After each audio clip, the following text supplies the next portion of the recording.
Muchísimas gracias, doctor Germán, qué gusto saludarlo. Un gusto estar aquí, muchísimas gracias por la invitación al Ministerio de Hacienda, a la Dirección de Apoyo Fiscal y a todos los participantes internacionales una muy cordial bienvenida a Colombia. Yo quisiera compartir con ustedes algunos elementos sobre el Sistema General de Regalías de Colombia, y aunque no lo tenía en la presentación, quisiera recoger tres elementos que me parecieron muy fundamentales como punto de partida de la presentación anterior. El primero es que, sin duda, la explotación de los recursos naturales no renovables se trata de la explotación de un recurso que por naturaleza es finito. Y creo que en la configuración de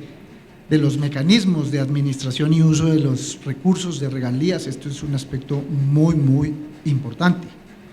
porque al final del día se trata de la sustitución de un activo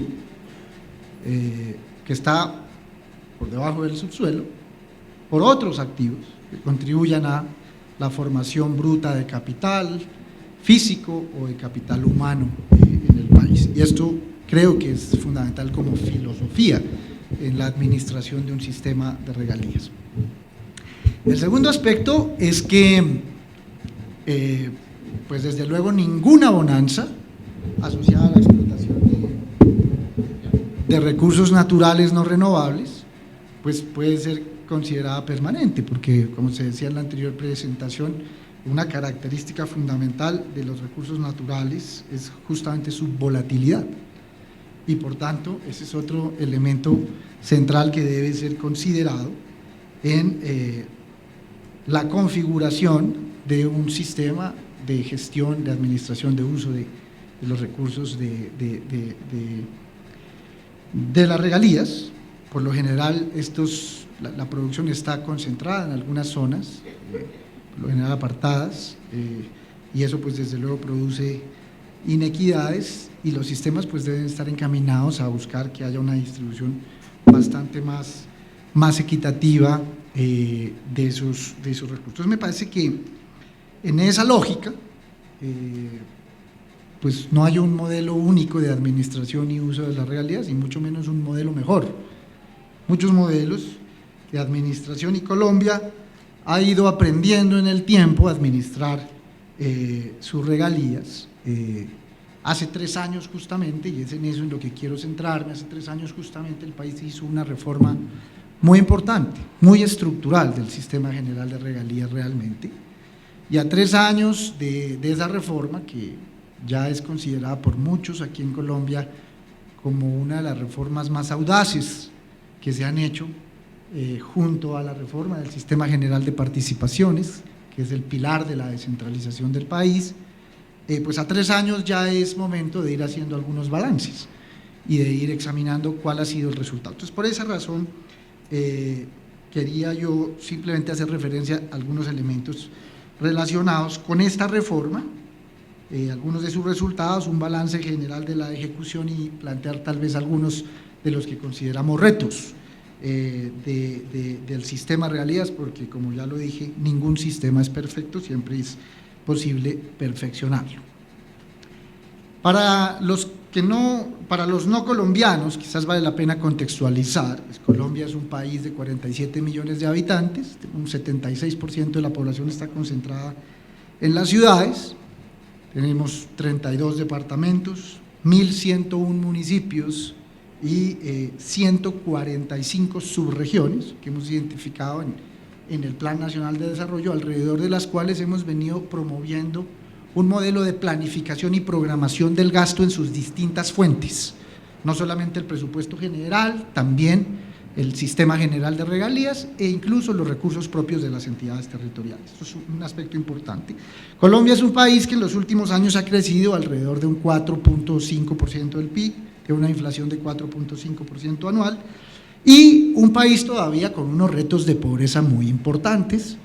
Tenemos un nivel de pobreza de 28.5 medida por ingresos, y de pobreza extrema de 8.1%, si bien en los últimos años el país ha mostrado éxitos sin antecedentes en la reducción de la pobreza. Básicamente entre el 2010 y el 2014 el país pudo reducir alrededor de 10 puntos porcentuales sus niveles de pobreza. Y esto como elementos de contexto. Los recursos naturales en Colombia, la producción, la explotación está concentrada en 9 departamentos. El 89% representa explotación de hidrocarburos y un 11% minería, y los ingresos minero-energéticos representan un 12.5% del total de los ingresos del Gobierno Nacional Central. La producción de crudo en Colombia alcanzó en el año 2003 el pico, el nivel más alto histórico, que es el 1.000.000 de barriles diarios, y desde entonces nos hemos mantenido alrededor de ese nivel, y con eso Colombia de alguna forma pasó a convertirse en un país productor de petróleo y de alguna forma dependiente hasta cierto punto de la renta petrolera. Las regalías como porcentaje del PIB pasaron de un 0.6 en 2003 a 1.3%, y el petróleo respecto al PIB pasó de 16 al 42% en 10 años. Es una variación realmente muy importante, que de alguna forma alteró, digamos, la configuración de la planeación y la distribución de los ingresos en el país.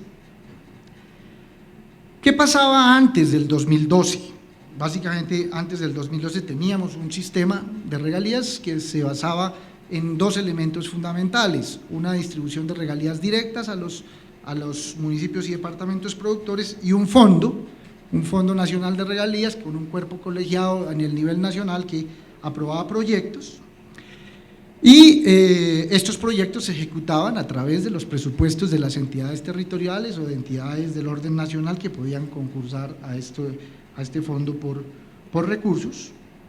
El 80% de los recursos, de los ingresos por regalía, se concentraban en las entidades territoriales productoras, departamentos y municipios, y estos, digamos, que destinaban estos recursos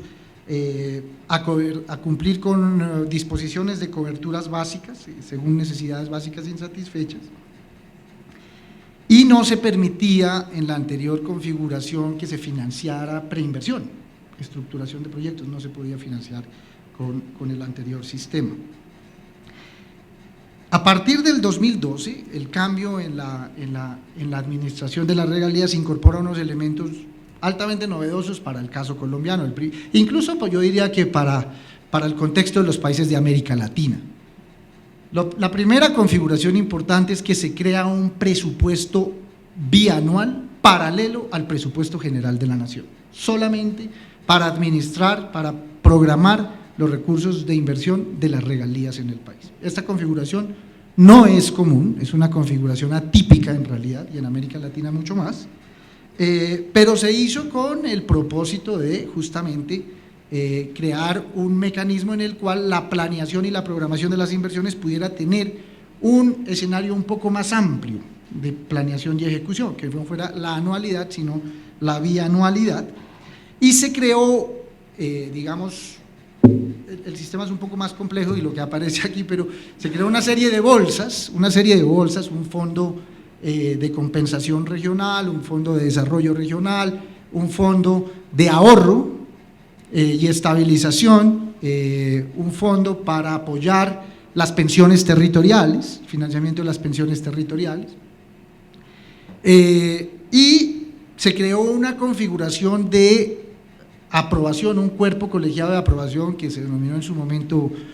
un triángulo de buen gobierno, es decir, que las inversiones del sistema general de regalías dirigidas a proyectos de inversión se discuten, se aprueban, se priorizan y se aprueban en los distintos niveles de gobierno, municipio, departamento y región, y se creó la figura de los OCAD, los órganos colegiados de administración y decisión, y en esos órganos alcaldes, gobernadores y un representante del gobierno nacional priorizan y aprueban los proyectos de inversión para las regiones. Esto se hizo con el propósito de buscar una priorización, digamos, más orientada a la financiación de proyectos en el que concurrieran los distintos niveles de gobierno y que tuvieran una orientación más centrada hacia proyectos de mayor impacto en las regiones. Y eso, digamos, fue como algunos elementos de la configuración básica. Además, dejé de mencionar un fondo que se creó para recursos destinados a la inversión en ciencia, tecnología e innovación, que en el país históricamente había tenido unas asignaciones muy bajas, todavía por niveles muy inferiores al 1% del PIB, que es considerado el estándar internacional. Entonces, esto es un poco, digamos, los principales elementos del cambio, y la reforma se planteó 4 grandes objetivos: un propósito de equidad, un propósito de ahorro, de incrementar la base de ahorro a partir de las regalías, un propósito de apoyo a la competitividad regional, impacto en el desarrollo de las regiones, y de buen gobierno, un mejor uso de estos recursos, ya que en las configuraciones anteriores habíamos tenido grandes eventos de mala utilización de los recursos, muchos problemas con buena parte de los recursos, y el país realmente había creado, y creo yo aún no ha superado, una percepción de mal manejo y de irregularidad en el manejo, en la administración de las regalías. Entonces, este fue el planteamiento que se hizo, 4 grandes objetivos, y un poco el balance que hacemos todavía a partir de algunas evaluaciones tiene que ver con algunos de estos aspectos que les voy a mencionar. El primero es, en la configuración anterior, un 80% de los recursos se quedaba en los departamentos y municipios productores, el 20% restante se distribuía entre los demás departamentos del país, es decir, 2 de cada 10 colombianos recibían recursos de regalías. En la anterior configuración había 522 municipios que alcanzaban a recibir recursos. El Gini de la distribución de regalías era de 0.92 en la configuración anterior, y el per cápita por habitante era de 142.000 pesos. Con la reforma, el 100% de las entidades territoriales reciben de una forma u otra recursos del Sistema General de Regalías, los 1.101 municipios, y dada esta configuración, el Gini pues cambia, digamos, de forma muy importante, hasta llegar a un 0.39% al nivel de los municipios. Entonces, digamos que si medimos esta reforma en términos de equidad, el balance, al menos el balance que hacemos en el país hasta el momento, es un balance que podríamos decir es muy favorable en términos de los propósitos de equidad que se planteó. Ahora bien, en cuanto al ahorro, en la configuración anterior el sistema ahorraba alrededor de un 7% de las regalías que se generaban, con disposiciones que exigían solamente ahorro por la producción petrolera, no minería, y ahorro creado exclusivamente en las entidades territoriales productoras. En la configuración actual, el ahorro ya no es solamente en petróleo, también en la demás producción, explotación de recursos naturales,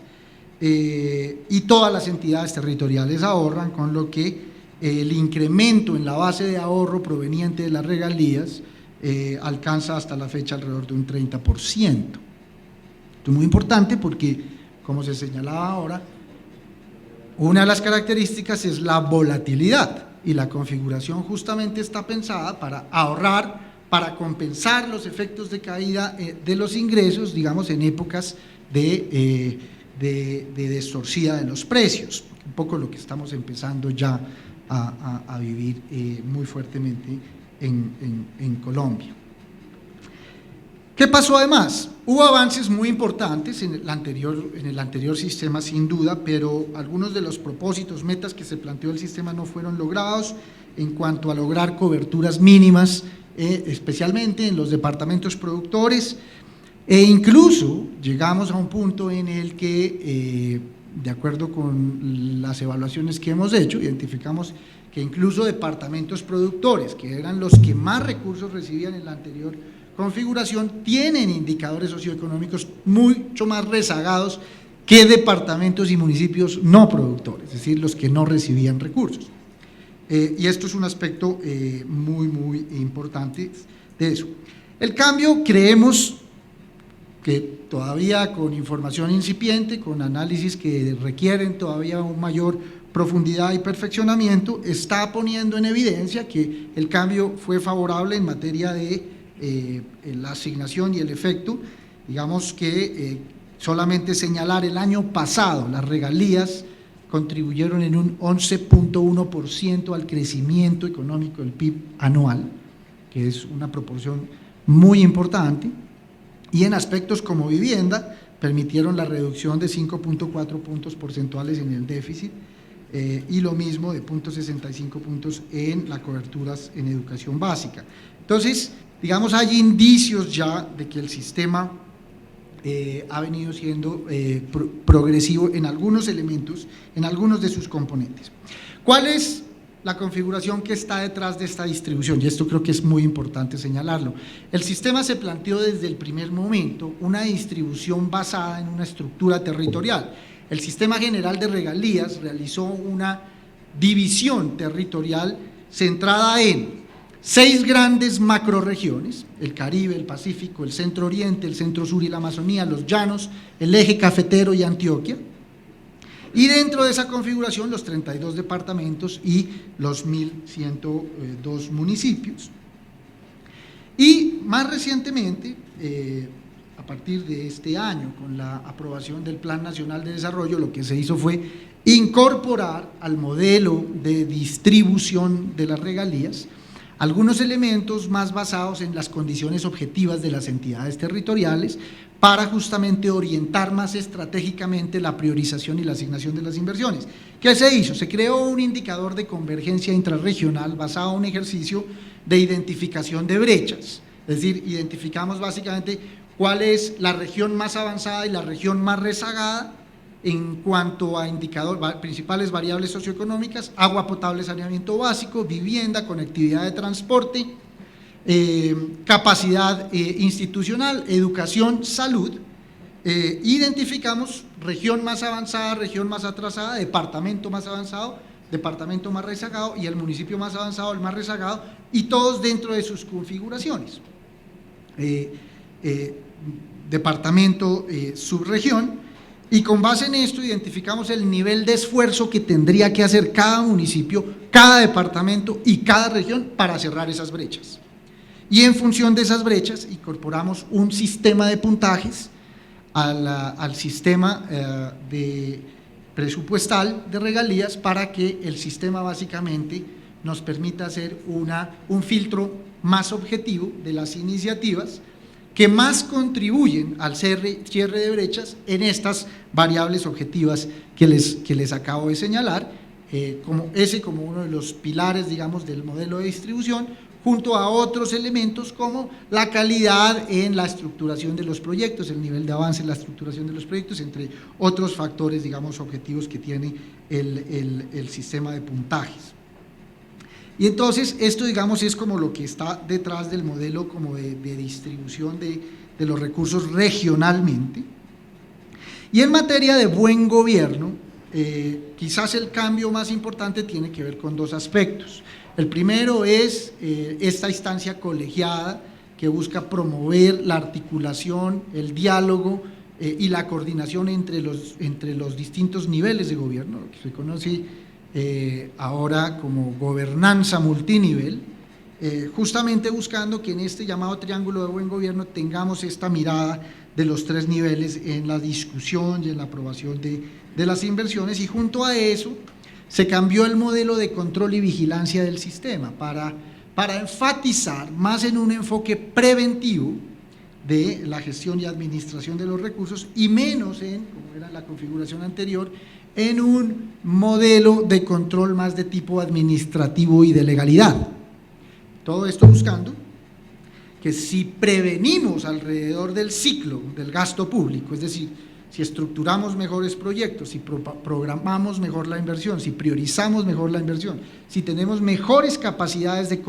contratación de las inversiones, al final del día nuestros proyectos deberían tener menos problemas en su ejecución, con proyectos de mejor calidad. Esa es un poco la filosofía que está detrás del modelo de control y vigilancia, buscando establecer una complementariedad entre este modelo de control preventivo que está en cabeza del Ejecutivo, que entre otras cosas es una configuración también atípica en el mundo, Por lo general los modelos de control están en los órganos de control y no del Ejecutivo, y aquí el legislador así lo dispuso y se creó un modelo de control de esta naturaleza para el Sistema General de Regalías. Esto es lo que hemos medido hasta ahora, es que nos ha permitido cambiar un poco la dinámica de la identificación de irregularidades, y más o menos anualmente en el esquema anterior se identificaban alrededor de 8.500 irregularidades anuales. En el modelo actual, desde el 2012, tenemos alrededor de 224 irregularidades anuales. Hay un cambio muy fundamental que tiene que ver realmente con el modelo y el tipo de control que estamos desarrollando. Bueno, permítanme enfatizar un aspecto, quizás uno de los aspectos que menos se ha discutido aquí en Colombia y que es muy relevante, y es en qué medida un modelo de distribución de esta naturaleza contribuye realmente a profundizar la descentralización de un país. Colombia es un país ya para sus estándares bastante descentralizado, el 65% más o menos del gasto se ejecuta en las entidades territoriales por las entidades territoriales, y algo muy importante es que el modelo de regalías permite a la entidad territorial hoy, a diferencia de anteriormente, tener una mayor participación y discreción en la priorización y en la definición al final de las inversiones que se financian con estos recursos. Pero fundamental señalar que de cada 100 pesos de regalías que se invierten en los territorios, alrededor de 22, 24 provienen del Sistema General de Regalías, es decir, poco más del 20% de la inversión que hacen hoy las entidades territoriales se financian con recursos del Sistema General de Regalías. Es una proporción muy importante de las inversiones que hacen las entidades territoriales, por lo cual es posible señalar que el sistema realmente sí está apalancando un modelo de descentralización en el que se transfiere una mayor responsabilidad en la priorización y asignación y ejecución de las inversiones, que en esa medida pues refuerza, digamos, los parámetros de la descentralización. Pero esto fue más importante en el caso de Colombia por un aspecto. Colombia tiene, como muchos de los países de América Latina, una descentralización que desde sus orígenes ha sido una descentralización,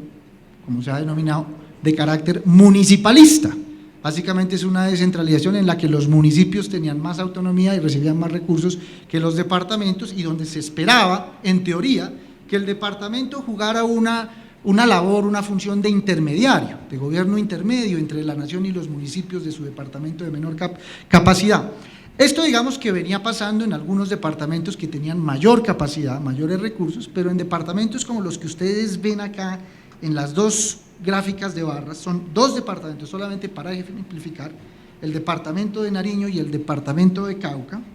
donde lo que ustedes ven son dos barras, los recursos que recibía el departamento en el anterior régimen y los recursos que anualmente reciben en el actual régimen, y básicamente en ambos casos los recursos del departamento se multiplicaron por 3 y por 4, lo que quiere decir que este modelo le dio al departamento un músculo económico mucho más fuerte para ejercer influencia sobre los demás municipios del departamento, en algunos casos demasiado fuerte. Seguramente ya algunos de estos elementos se han discutido aquí, pero importante al final del día en un modelo de descentralización donde quisiéramos que el nivel intermedio juegue este rol de facilitador y tenga la capacidad de movilización de las instancias municipales mucho más pequeñas. Con recursos lo puede hacer, en un modelo en el cual el departamento le dice al municipio más pequeño: si usted pone plata aquí en este proyecto para hacer esta vía o para hacer esta escuela o para hacer estos colegios, yo también le pongo. ¿Sí? Yo le pongo el 20%, yo le pongo el 30%, yo le pongo el 40%, y eso ha generado una, digamos, importante concurrencia que en departamentos como el caso de Nariño en particular, pues ha tenido unos efectos muy importantes en la configuración, digamos, de algunas de las variables socioeconómicas. Rápidamente, porque ya me están levantando la bandera, un balance muy general del 2012 hasta acá: el sistema ha ejecutado 26.6 billones de pesos, de los cuales 18.2 son del Sistema General de Regalías, es decir, ha logrado movilizar 8.4 billones de otras fuentes de recursos en un total de 8.126 proyectos.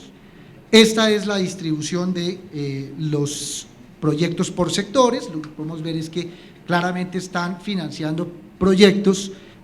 buena parte de ellos en infraestructura, pero en temas muy estratégicos para las regiones: transporte, agua potable, saneamiento básico, vivienda,